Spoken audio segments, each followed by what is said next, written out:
É muito importante que a gente não guarde a intenção de que nós viemos à Terra somente para viver os dias felizes da existência. Quando nós reencarnamos, nós trazemos sim previsões de alegrias, de momentos de felicidade, de celebração das nossas vitórias, ainda que sejam vitórias materiais.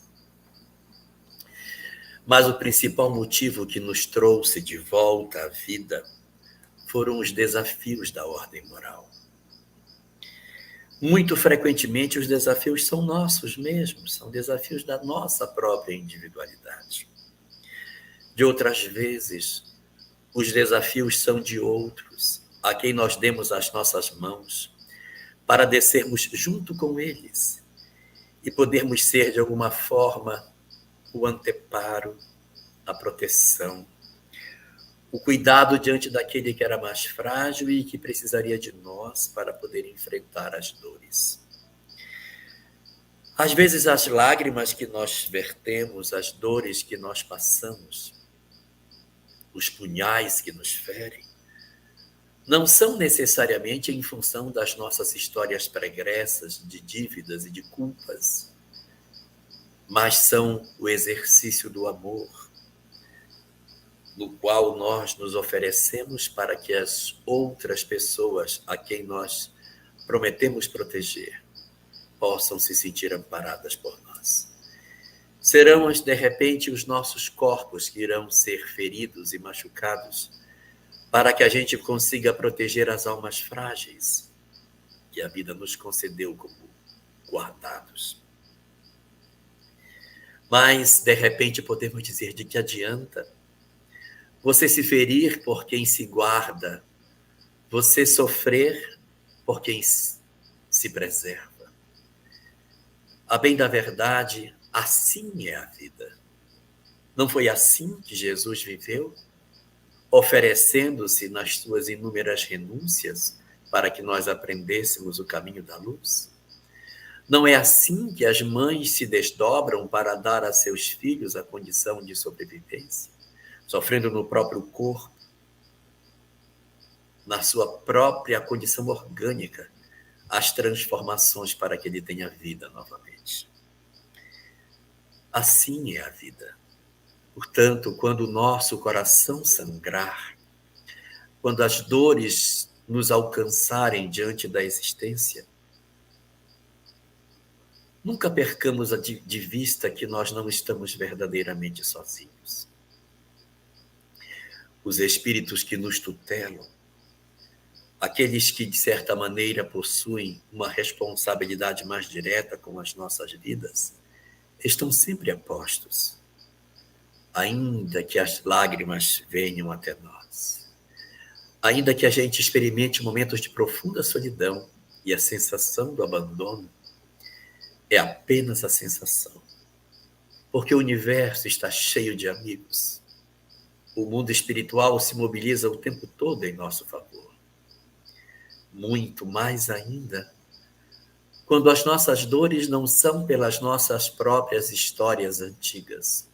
Muito mais ainda quando as feridas que nos alcançam não são as feridas produzidas pelas nossas próprias histórias do passado, mas porque nós, de alguma maneira, nos oferecemos para ser guardiães de algumas criaturas que Deus precisava de ter alguém para realizar esse trabalho na Terra.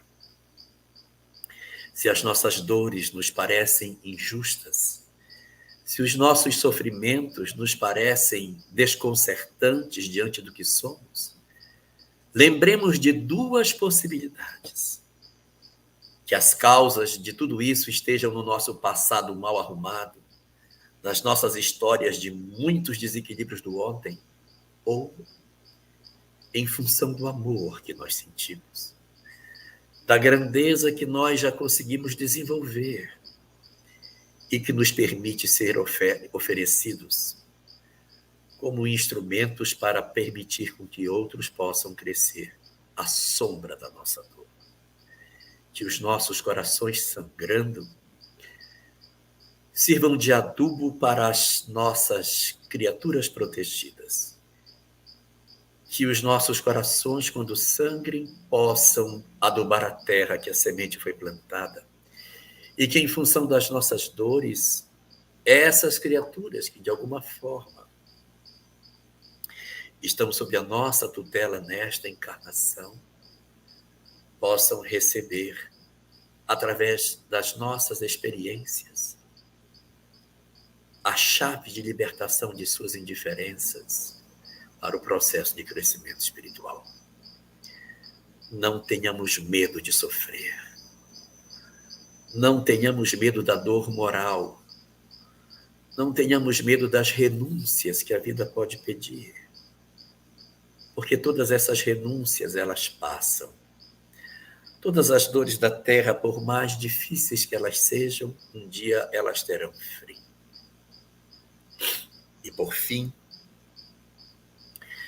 como imagem final de tudo isso, eu gostaria de resgatar a figura de Lívia, do livro Há 2000 anos. O anjo que não precisava do sofrimento da terra, mas que decidiu descer para resgatar Públio. E quantas vezes seu coração sangrou nas diversas experiências dolorosas que ela teve que experimentar ao lado do marido difícil. O sequestro de um filho, uma filha com doença grave, a indiferença do marido, as perseguições ao cristianismo, o sacrifício na arena, a indiferença dos amigos que a abandonaram. Todas essas coisas parecem ser, na verdade, dores muito grandes. Mas a própria Lívia, quando voltou ao mundo espiritual, disse: sim, aquilo que se paga na terra pela felicidade dos céus são apenas migalhas misérrimas.